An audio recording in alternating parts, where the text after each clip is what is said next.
This morning, as we gather, so I have come back from Camp Caroline and I am back in Harnett County. And so just had some thoughts that I wanted to share with you about my time at Camp Caroline.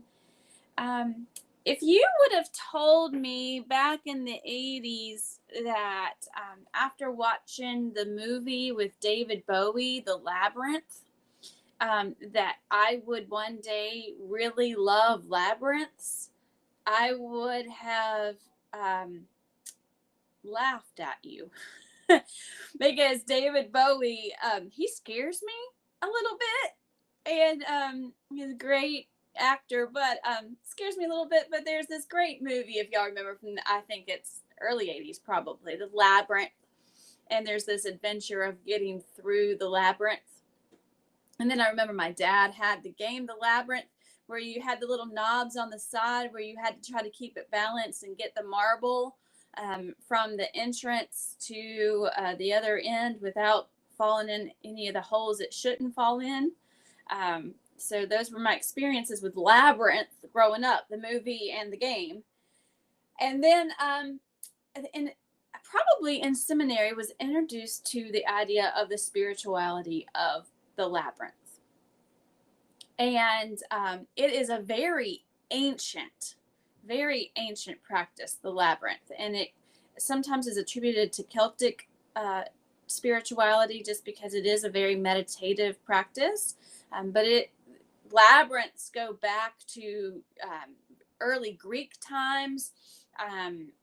There are lots of labyrinths and labyrinth uses in religion from very early on, like over 3,500 years probably. So there's this great tradition of labyrinths used in different religions, not just Christianity. Judaism is another one that uses labyrinths, but it's a great tradition. And as I started studying and even kind of walked labyrinths, learned the beauty of them. And I wanted to share that with you today because if you're on Facebook, you saw I posted some pictures of the labyrinth at Camp Caroline. If not, you may have seen it if you've been there. There is a labyrinth there. And looks like rocks from the river to create this labyrinth, but it's back in the woods a little bit off. And it was beautiful. So I took the opportunity to walk it one afternoon for a little while. There was also a labyrinth across the street from our seminary when I was in seminary that I got to use some. And one of the churches that I served in Charlotte, Sardis Baptist, has a beautiful labyrinth created out of kind of bricks and blocks and that you can walk, and it's kind of in the woods as well. So I've learned to love labyrinths and wanted to talk a little bit about the significance of labyrinths and kind of what the idea is. So you walk this path. If you can envision a labyrinth, you walk a path to get to the center, to a center core, and then sometimes you can walk straight out from the center core, or sometimes there's a path that leads back out. And sometimes it's the same path leading in and out. And there's all sorts of things that go along with this path. A is kind of representing your journey. And as you walk a labyrinth, you're not to rush. You're not trying to see how fast you can get through it, but there's generally a deliberate path. And it is windy, as you can imagine a labyrinth is. And if you've seen pictures of labyrinths, it takes time to get to. So there's this idea that the path that takes you to the center is kind of the idea of being able to being in this journey to kind of recognize where we are and shed off our inner thoughts and our preconceived notions, and getting ourselves centered. It takes a journey to get ourselves centered. And then when you get to the center, that is the idea of centering yourself, of listening, of kind of seeing what change needs to be made in life. And then there's this kind of recommitment to the path that happens when you exit, as you walk out and find your way back out of the path. There's so many different ways to look at this. One thing that I was reading this morning reminded us that like clockwise motion is motion that energizes us. So if you're in the labyrinth and you're walking in a clockwise motion, it's kind of a re-energizing and giving yourself retaking on some energy there. And I'm looking really quickly to see if I can find the article so I can read something to you. And then following the going counterclockwise is like when you're releasing. So you're energized when you go clockwise and releasing when you go counterclockwise. So sometimes you'll find that labyrinths take you in those directions.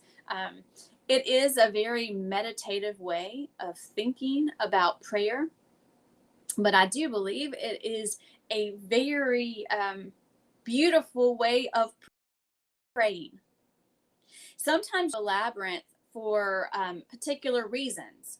There are sometimes you go into the labyrinth to intentionally to walk to address a specific intention or issue or a concern you may have.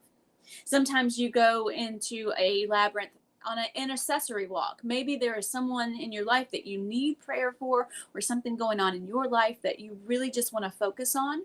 So you take those counterclockwise and clockwise turns to release and rejuvenate and re-energize your spirit through intercessory walk. There's also just a meditative walk where there is no preconceived intention of walking the labyrinth, but just allowing God to speak, just listening, just being quiet. It is a very quiet and reflective way of praying. You can be used as a conversation. You can talk to God the whole time that you're on that path, that you're on that labyrinth. And you can just relax. It is intended to rejuvenate the spirit and to help us relax and become peaceful in our mindset, a peaceful mind as we walk and as we pray and as we're in touch with our center. So the path leads to a center and our core. And we as Christians recognize that center and that core is God in our lives, God at the heart of who we are, and God speaking to us. And then we really take the steps out into the world to enact what God is doing. So I had some time to pray, and I think when I was walking the prayer path at Camp Caroline, I did a couple of things. I kind of mixed up all those intentions. I think the first thing I did was start taking the path in and just doing it. Just walking the motions, just being reflective and quiet and spending that much needed time in reflection.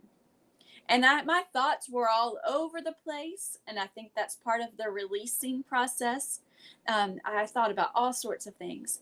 And then as I got to the center and started thinking about what God is doing, even as I was nearing the center and spent a little time in the center, I really started thinking about specific people in our church family. I started thinking about all of our church family and what our church is doing and how God is alive in our church. And then I started thinking about people that we haven't seen in a while or hadn't heard from, and really started praying for them, and then praying for those needs that I knew were there.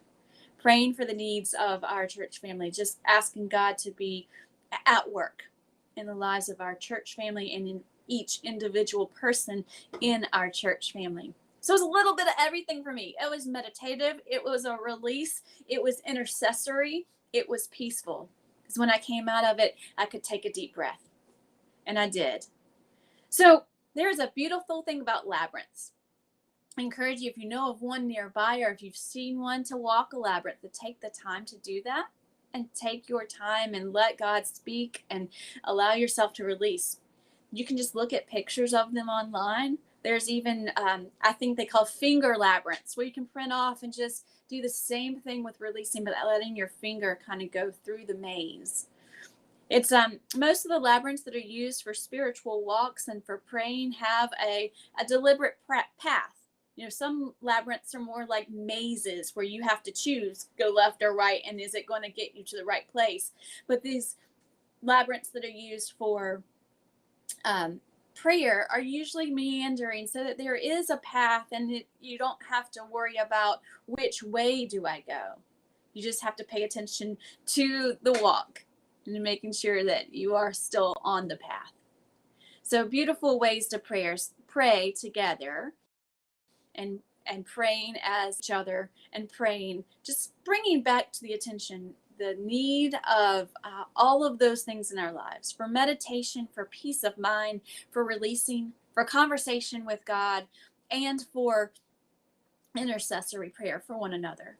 All of those things are beautiful and can be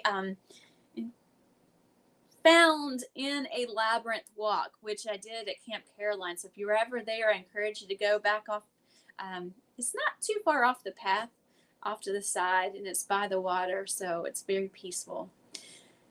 I hope that everyone has a beautiful weekend. We are going to spend some time in prayer together, in intercessory prayer together, and in quiet time together on our prayer call. So if you're online and would like to join us, feel free to do so, or you can pray, text pray, and I think I can pull that up so that there we go, to that number so that we can be in prayer for you as well.